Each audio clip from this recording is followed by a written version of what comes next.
Hi, I'm Trevor Thrasher. Today we're going to talk about awareness and the color code of awareness. First of all, awareness is second in importance only to mindset. If your mindset is wrong, you're not going to have the discipline to be aware of anything. So awareness is number two. Next, what is actually awareness? Awareness is not only seeing something occur, but seeing it occur, being able to predict or anticipate what's going to happen next, and then having the time to take the appropriate action. So awareness by itself, without one, recognition of what you see, anticipation of what's going to happen next, and the drive to action is relatively worthless. So you got to make sure all those things are combined in your awareness training. Now, awareness has three levels. The first level is you see something. The second level is you see something, you can anticipate what's going to happen next. And the third level awareness is not only can you anticipate what's going to happen next, you can put yourself into the head of your opponent and kind of see what they believe is going to happen next. And that's what's really going to help you dominate a situation, by basically getting inside of the OODA loop and manipulating your battle space and time to get inside of their head in the action-reaction cycle. Now, when it comes to the color code of awareness, the first color code is condition white. Condition white means that you are unaware and have relatively little situational awareness. An example like this might be where you're just sitting around daydreaming, not paying attention to anything, or you're perhaps narrowly focused on something like your phone as you walk around. Obviously, I lose all my situational awareness when I do this, and it's like stabbing yourself with a double-edged sword. So one, you're not going to see a threat coming, and two, threats are most likely to pick you out simply because you are unaware. So don't get caught in condition white when you're in public. The condition you really want to be in is condition yellow, and we'll talk about that next. The next condition is condition yellow. Condition yellow is a relaxed, passive awareness. So at condition yellow, you maintain enough situational awareness to pick up details that are different.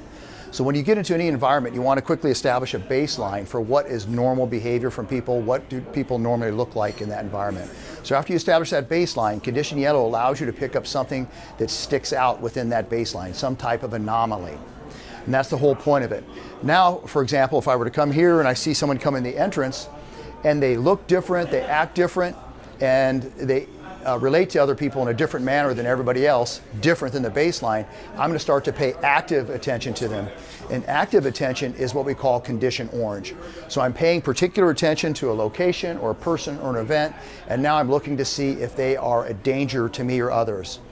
So I go from different to danger.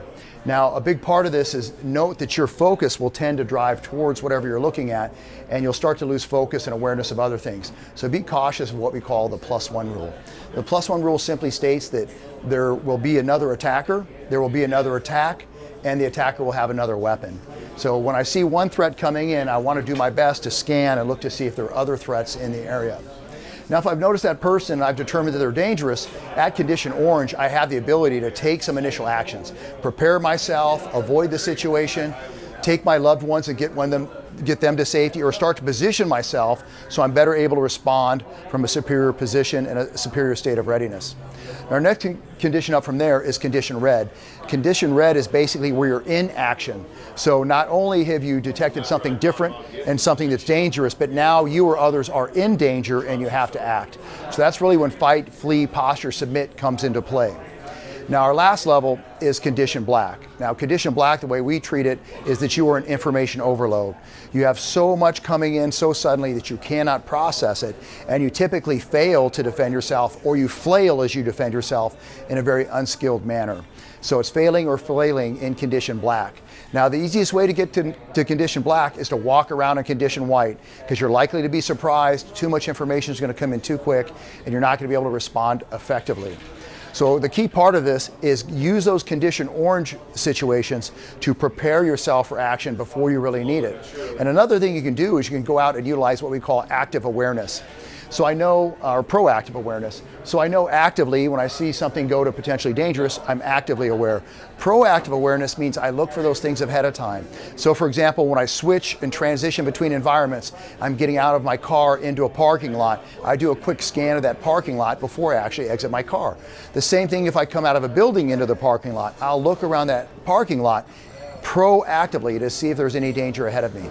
So you've got to elevate your level of awareness up and down as the situation dictates. For example, you go to a dark, isolated ATM, your awareness level needs to be pretty high. Before you go to bed at night, you want to go proactive and do basically an orange check of your house. Make sure the doors are locked, an alarm is set, and things of that nature. So keep in mind, awareness is a skill, and you've got to train to do it and train to do it effectively. Get out there and be safe.